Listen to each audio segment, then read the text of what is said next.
आईना है, आप दर्शाने का काम करते हैं। हमारे अंदर जो कमियां हैं, हमारे अंदर जो खूबियां हैं, इसको दर्शाने का काम अगर आप करते हैं तो आप बधाई के पात्र हैं। हम लगातार काम कर रहे हैं, हमारी सरकारें काम कर रही है। कुछ ऐसी बिंदु है जहां काम अगर नहीं हुआ है तो आप समय समय से हमको आईना के रूप में दिखा के हमारे अंदर जो कमी थी उसको सुधार करने में आपकी सफलपूर्वक प्रयास रहा है। इसके लिए मैं आप सब लोगों को बहुत बहुत बधाई और बहुत बहुत धन्यवाद देता हूं। आज कार्यक्रम का उद्देश्य एक ही है कि 9 साल बेमिसाल, सबका साथ, सबका विकास, सबका विश्वास के साथ मोदी जी ने 9 साल पूरा किया है, उसी पे चर्चा करने के लिए हम सब लोग एकत्रित हुए हैं।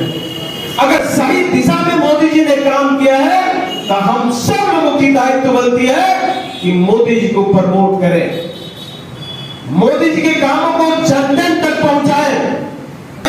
चंपारण से जुड़ा और बिहार से जुड़े मुद्दों पे चर्चा करूंगा। अगर मोदी सरकार नहीं होता तो हम दोहरीकरण नहीं करा पाते। क्या करा पाते? क्या जब हम लोग क्षेत्र में जाते थे तो एक छोटा छोटा स्टेशनों पे बाथरूम की चर्चा होती थी।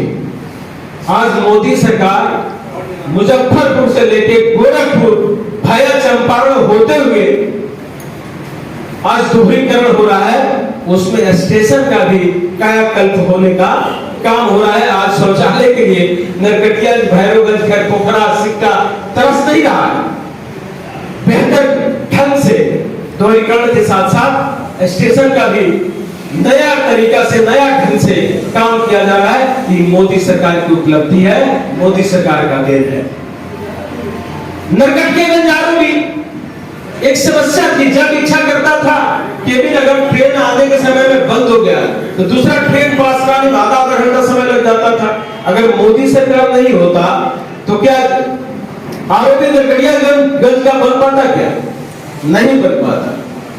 तो फर्स्ट क्लास का आज आरोपी बना हुआ है, कम समय में काम भी पूरा हुआ और उसका लाभ हम सब लोग लेते हैं।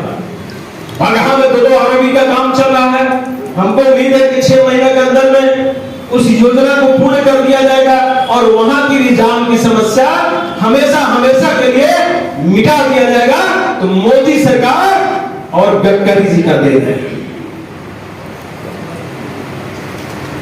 उतना ही नहीं, कस्टम ऑफिस के लिए पूर्व के सरकारें बहुत बार प्रयास किया।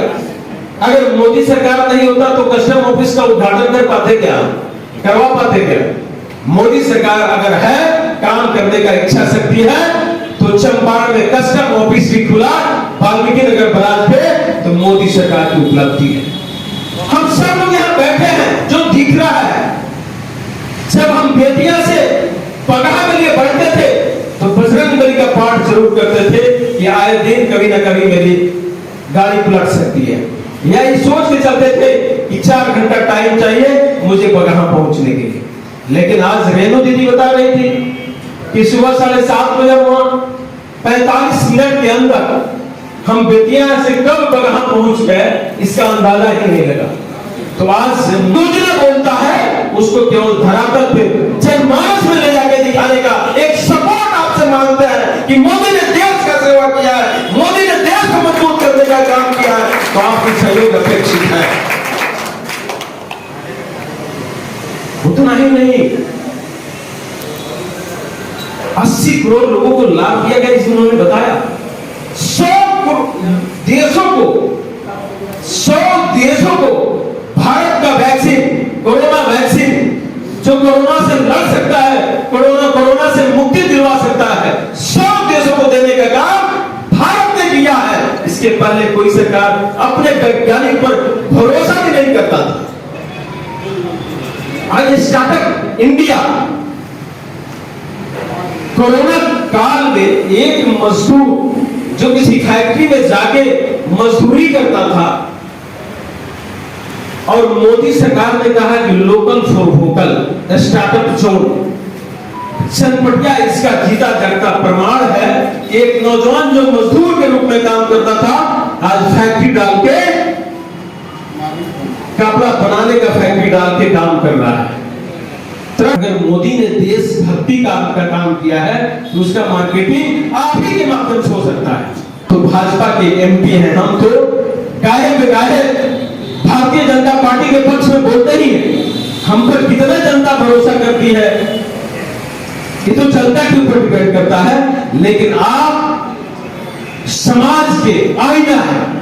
अगर दिखाते हैं तो आप पे हमसे ज्यादा बेहतर भरोसा करके, आप पर भरोसा करके मोदी जी का संस्कृति का चर्चा हो सकता है। आप देखे होंगे कुछ दिन पहले यही भारत के प्रधानमंत्री पूर्व में हुआ करते थे 14 के पहले, तो मौनी बाबा के नाम से शब्द से उच्चारण किया जाता था और क्यों में लगे रहते थे कि भारत की चर्चा हो जाए। लेकिन आज जो अपने आप को सुपर पावर बनता है वो भारत के प्रधानमंत्री का इंतजार करता है कि एक ऑटोग्राफी मुझे मिल जाए, इंतजार करता है। और किसी देश का राष्ट्राध्यक्ष हमारे भारत के प्रधानमंत्री के चरण छू के अपने आप को धन्य समझता है। यही पूर्व के सरकार में और वर्तमान के सरकार में अंतर है। यही बात समाज के अंदर ले जाने की जरूरत है। पाकिस्तान हमारे सैनिकों को सर कलम करता था, फुटबॉल बॉल बना के खेलता था, लेकिन आज वो समय नहीं है। केवल कुर्सी पर बैठने वाला व्यक्ति बदल गया है। भारत की संस्कृति वापस हो रही है। भारत की संस्कृति वापस हो रही है। भारत की संस्कृति राम मंदिर है, भारत की संस्कृति मथुरा मंदिर है, भारत की संस्कृति महादेव का नगरी, बाबा विश्वनाथ की नगरी बनारस है, काशी है, उज्जैन का आज कायाकल्प हो रहा है, भुवनेश्वर का कायाकल्प हो रहा है। आखिर क्यों? मुगल ने हमारे देश को लूटा, बाबर ने लूटा, हमारे संस्कृति को, हमारे धरोहर को तहस नहस किया, अंग्रेज ने लूटा। अगर उस संस्कृति को भारत वापस कर रहा है मोदी जी के नेतृत्व में, इसका जसकीर्ति समाज के अंदर होनी चाहिए कि नहीं होनी चाहिए? होनी चाहिए कि नहीं होनी चाहिए? होनी चाहिए कि नहीं होनी चाहिए? अगर होनी चाहिए तो आप वेलकम तो जरूर हाथ उठा के कर सकते हैं। आप बीजेपी के वर्कर हैं, आप सब लोग निश्चित रूप से वेलकम करिए कि मोदी जी का नेतृत्व का कमाल है कि भगवान राम टेंट पंडाल में रहते थे। कोर्ट डिसीजन करता है जोगी जी के नेतृत्व में आज राम मंदिर भव्य बन रहा है। भारत की संस्कृति, भारत का धरोहर, हमारे भगवान राम हुआ करते हैं, भगवान कृष्ण हुआ करते हैं। भारत की संस्कृति और भारत का धरोहर मुगल और अकबर नहीं हुआ करते हैं। अगर हमारी संस्कृति, हमारे विरासत को कोई वापस कर रहा है तो मोदी सरकार कर रहा है। इसलिए मोदी सरकार की चर्चाएं जन जन तक जानी चाहिए। पहला बार इस देश के अंदर देश का प्राइम मिनिस्टर किसी मंदिर में एक भारतीय वस्तु में, भारतीय कपड़ा में किसी मंदिर के अंदर दिखता है। इसके पहले लोग जालीदार टोपी पहनना पसंद करते थे। मैं किसी पर कमेंट नहीं करता हूं, लेकिन किसी धर्म से मुझे दिक्कत नहीं है, किसी मजहब से मुझे दिक्कत नहीं है, लेकिन अपनी विरासत से मुझे लगा हुआ है। इसलिए मैं अपने विरासत को बढ़ावा देना चाहता हूं। लेकिन आज मोदी जी या बीजेपी या कोई भी व्यक्ति अगर आस्था रखता है, 100 करोड़ से ऊपर लोग भगवान राम, भगवान कृष्ण में आस्था रखता है, हमारे देवी देवताओं में आस्था रखता है, तो उसकी स्थिति जो बदतर थी आज उसका विकास हो रहा है। पर्यटक आ रहे हैं। पर्यटक जिस देश में आना शुरू हो जाए, क्या वो देश गरीब रहता है क्या? जिस देश में पर्यटक आना शुरू हो जाए उस देश का भाग उदय होता है। उस काम को मोदी सरकार कर रहा है। अपनी संस्कृति को भी वापस कर रहा है, अपनी विरासत को भी वापस कर रहा है, साथ साथ भारत में आयात रुपया कैसे हो उसका भी डेवलप करके काम कर रहा है। इसलिए अब सब लोगों से नम्र निवेदन है, सब लोगों से आग्रह है कि अगर गडकरी जी नहीं होते तो जितना तेजी में गांधी सेतु पे डबल ब्रिज बन गया, बन पाता क्या भाई? पटना जाने में अब जाम मिलता है आपको, गांधी सेतु पर जाम मिलता है, आप 4-4 घंटे इंतजार करना पड़ता है। जेपी सेतु पर इंतजार करना पड़ता है, वैसे वैसे बहुत सेतु बन रहा है भारत के अंदर। जो परियोजना को 4 से लेकर 14 तक लटका के रखा गया, उस परियोजना को पूर्ण करते हुए नई परियोजना की शुरुआत करके और उसकी समाप्ति भी करने का काम मोदी सरकार ने किया है। जैसे बिहार में एक महासेतु के रूप में मुंगेर साइड में क्या बोलते हैं उसको, कौन सा जगह है, महासेतु शुरुआत भी हुआ और समापन भी हुआ। मोदी सरकार जो ठान लेता है उसको करके दिखाता है। इसलिए मैं आप सब लोगों से आग्रह करता हूं कि केवल आपकी सपोर्ट चाहिए।